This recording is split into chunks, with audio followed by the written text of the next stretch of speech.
What's going on, everybody, and welcome back to Comic Breakdown. If you guys are new to the channel, do me a favor, hit that sub button, hit that notification bell, make sure you're not missing any of the awesome content that we have coming out. With this video, we are getting into the brand new Legion of X. Our issue number 1 is going to be bringing us back to Nightcrawler and Legion. The last time we saw Legion, he created what he calls the altar. The altar is located in the astral plane, in a kind of dreamscape belonging to Legion. This truly gave Legion a new purpose in life. This is an opportunity to protect as many mutants that want this safe haven. Now, if you want to get caught up on the creation of the altar, be sure to check out the link in my description as well as the top of this video. It will take you to the playlist for Way of X. With the altar being in full swing, this is where Nightcrawler sets up his HQ for his Legionnaires. An oddball group of individuals brought together by Nightcrawler to try to bring some kind of other justice to mutant kind. Something that is different than just throwing them into a black pit. A possibility for true reform. Be sure to buy the comic, support the industry, and with that being said, let's dive into this breakdown. Alright gang, so as we dive into this brand new issue, we are picking up with Nightcrawler and all of his recruits. This group of individuals is made up of people like Lost, PIXIE, Cortez, Dr. Nemesis, and a handful of other individuals. What they are really trying to do is just maintain some kind of order. While there are very limited laws here, they want to try to prevent mutant kind from destroying itself.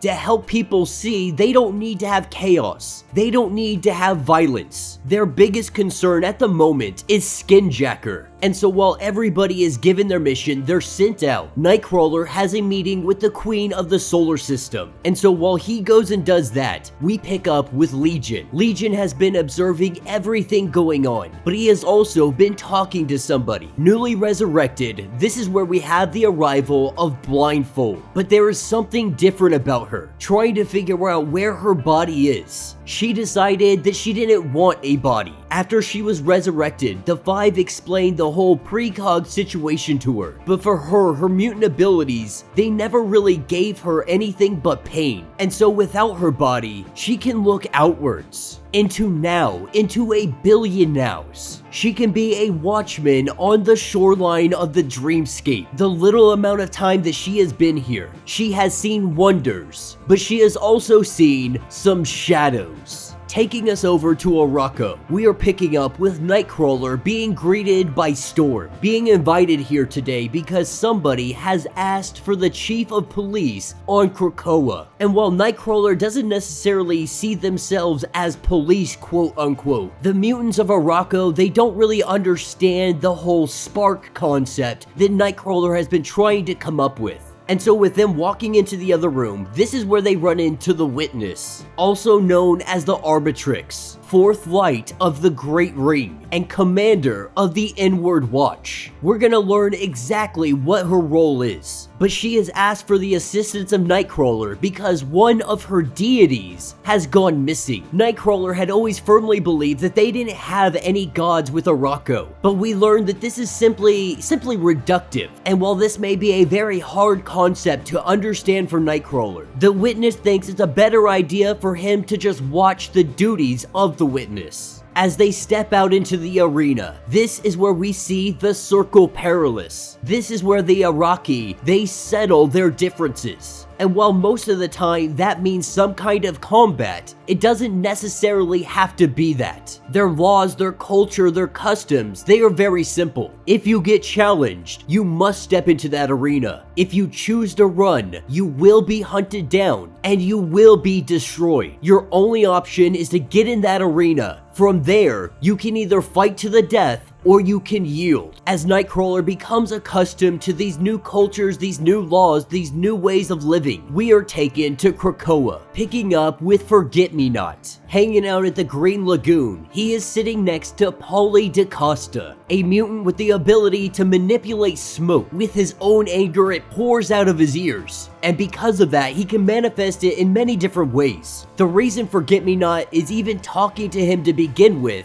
is because Paulie killed his wife. This obviously breaks one of the laws of Krakoa. You are not supposed to kill any human. After he had killed his wife, he fled Queens and made his way to Krakoa. Obviously, mutant kind is not gonna give him up, but the way Nightcrawler and his legion see it, there has to be some kind of justice, some kind of retribution. Forget-Me-Not is not being hostile, he's not being violent. More than anything, he's asking him to come down to the station in the altar, have a discussion, give us your side of the story. From there, we can really figure out what we're gonna do about this. Of course, Paulie not wanting to go in for anybody, he gets ready to take down Forget-Me-Not. But Forget-Me-Not did not come here without some backup. And that is where we have the freaking Juggernaut. He is finally back, bringing him into the loop on Krakoa. He is here helping the Legion of X. He is the muscle behind this justice. Now in this case, Juggernaut is more than anything a distraction. While Paulie is so focused on trying to take down this monstrosity, Forget-Me-Not comes from behind him and puts him down, taking us over to the Healing Gardens. This is where we have Spike, the latest victim of the Skinjacker. Pixie and Lost are both trying to get any information that they can, trying to find out who is responsible. As we begin to get his story, we learn that they went to the edge of Krakoa. This is where the individual known as Rockslide spends his days. After the 10 of Swords event, Rockslide has never been the same since his resurrection, being nothing more than an empty shell of the individual he once was. While many mutants go and spend their time just sitting next to him, what they did learn is he enjoys being painted. Usually he stands there stiff, staring out into the ocean, but when you paint him, he appears to giggle and dance around, almost as if he likes it. And so they've made a ritual of it. Once a week they go out there, they paint him up, and they just enjoy mutant life. But this day is when something went wrong, because as Spike goes to paint Rockslide, everything goes dark. Not really having any information on who this might be, Spike right now is absolutely terrified to even say anything, worried if this gets back to the Skinjacker, that this individual might come after everybody that he cares about. Absolutely terrified, we see Lost truly step up and let Spike know that while this situation is terrifying, the most noble and honorable thing you can do right now is to calm yourself down and try and help us bring this all to an end. Taking us back over to the Circle Perilous, we are introduced to a mutant known as Weaponless ZSEN. She is first of the Inward Watch. More or less, she is the right hand of the Witness. As one trial ends, the Witness asks for the head of Yukesh. The Arbitrix, or also known as the Witness, starting to give us a little bit of history. Over 600 years ago, in the Ever-Siege of Amith,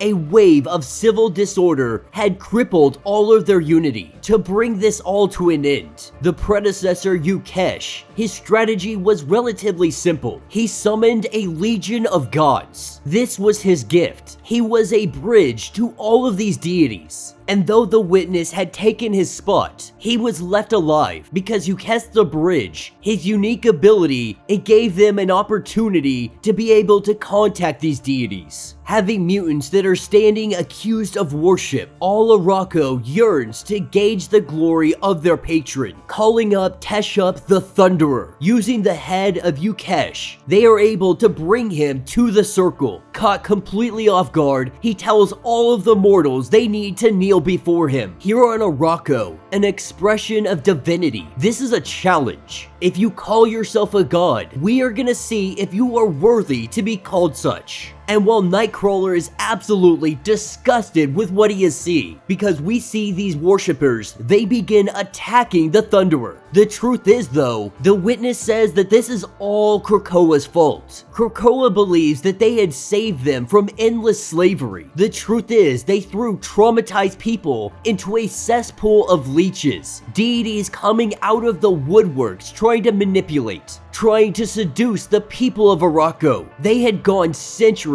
without a single summoning ritual, but this is the 10th one this week. And while it's mostly gods of death and war and things of that nature, there was a god of mischief.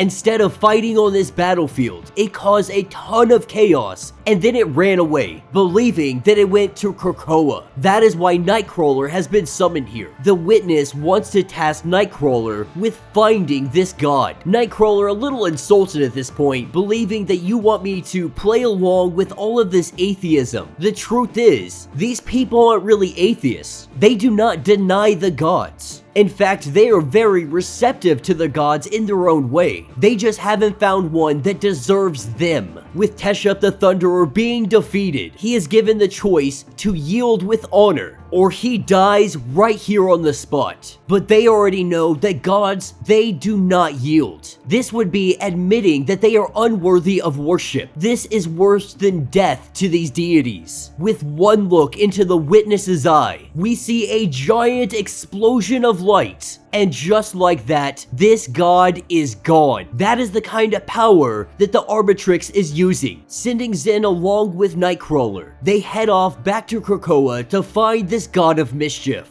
Taking us over to the Quiet Council. This is where we have Legion interrupting one of their meetings. But he believed this information, it was pretty urgent, skipping past everybody and going directly to Warlock, because Blindfold has seen something, a type of memory, a beacon that is burning in the astral plane. What we see is the death of Magus, and it is at the hands of Nimrod. Warlock's father has met his demise. While this is a devastating blow to Warlock, at the end of the day, this is his father. Another thing that we have learned is that synthetic intelligence can have a presence in a dreamscape. This wasn't even known possible until this moment. A sort of psychic footprint for artificial intelligence. Coming here just to give all of this information. Professor X is a little bit mad that he's here, because they are too worried that Legion's powers will just go nuclear, fearing that it could just disrupt everything going on Krakoa. Charles had really hoped that this whole altar thing was going to keep him occupied up on Mars. But Legion lets him know that the altar is within inside his mind, that there might be a gateway up on Arakkii, but that gateway leads directly to Legion's dreamscape, picking up with Nightcrawler and Zen. But we see them going from gateway to gateway, making their way to the altar, as they sit here and begin trying to really figure out one another. What we learn about Weaponless Zen is that her mutant ability has nothing to do with how she fights, has nothing to do with her swords. What she does is paints the truth, and though they don't really go into much detail on what that means, on Arakkii, this ability is seemed relatively useless, because it is all about might and strength, the ability to overcome your opponent, and painting has nothing to do with that. But as they get back to HQ, this is where they are learning the individual that is being the skinjacker is a mutant known as Switch. With Dr. Nemesis doing a little bit of his science, they begin to run a scan and try and find him on Krakoa. As Cortez heads out to go do that, we see Juggernaut and Forget-Me-Not bringing in Paulie. For Juggernaut, he really is starting to enjoy this. Going capturing bad guys, he didn't know how much he was going to like this job. Getting ready to take this individual over to the Quiet Council. This is not what Nightcrawler wants done. Unfortunately, Juggernaut believes that Professor X is the reason that he is even here to begin with, on a kind of probationary period. Even though he is not technically a mutant, he's gonna do what needs to be done. This is where he learns that Nightcrawler is the one that asked him to come onto this team. He requested that the Quiet Council ask for him to be brought on, and he tries to explain that while Professor X may be a magnificent individual, he thinks very linear. What Nightcrawler is really trying to do is rehabilitate these people to make them better versions of the people they once were. That includes murderers like Paulie. As we hop back over with Legion and Blindfold, the two of them are just enjoying their day, finally being back together, finally being back in each other's company. The biggest thing that Blindfold is currently concerned about is this place not having defenses, because while it is magnificent, while it is a safe place, Blindfold is paranoid of all the probabilities that could possibly happen. This isn't because of her precog, this is because of everything that she has endured. But Legion insists that everybody must be invited to this place. And of course, this is when our mischief god chimes in, known as Mother Righteous. she has come here, tempting Legion with power and glory. And that will be the end of this issue. Alright gang, so let me know what you think down in the comments. How did you like the first issue of Legion of X? I really do like the idea of them exploring all of this. Now I do still have a lot of questions about these deities, these gods that the Arakkis are fighting. While they gave us a very simple explanation to how this works, it really doesn't explain where these gods come from, if they are simply actual gods, or if they are manifestations of prayer. I am really happy to see that we are exploring Arakkii culture so much more. We are getting more mutants. We are seeing new powers, new abilities, and we are learning that the Arakkii people, they are freaking powerful. And then we have Nightcrawler. And while what he is doing, it is very admirable. At the end of the day, he is trying to give a pass to murderers, to individuals that should be facing justice. And when it comes to Paulie, he all but admitted that he murdered his wife. And while I fully support the idea that Nightcrawler wants to redeem people, he wants to see the best in everybody, I think he is making a horrible mistake by allowing individuals that murder their wife to be able to go on living. Now, if you don't want to put him in the hole, the very least, you need to kill him and throw him up into Q. And things like this are definitely going to create more of a divide between humanity and mutant kind. Stuff like this is going to make humanity just hate mutants even more, because NYPD, they requested that he be extradited. Mutant kind likes to say that they are going to deal with individuals like this on their own terms, but by all accounts, Nightcrawler is giving them a pass. And so we're really gonna have to see how all of this plays out. The best thing about this issue, in my opinion, is Juggernaut. Finally having him back in the fray. It is gonna be so awesome to see him playing this role. But let me know your thoughts, let me know your theories. If you would like to support the channel, you can always do so by hitting the super thanks button. This button will let you donate directly to the channel, and every little bit helps us out. Now if you can't do that, do me a favor, hit that sub button, hit that notification bell, make sure you're not missing any of the awesome content that we have coming out, and until the next breakdown.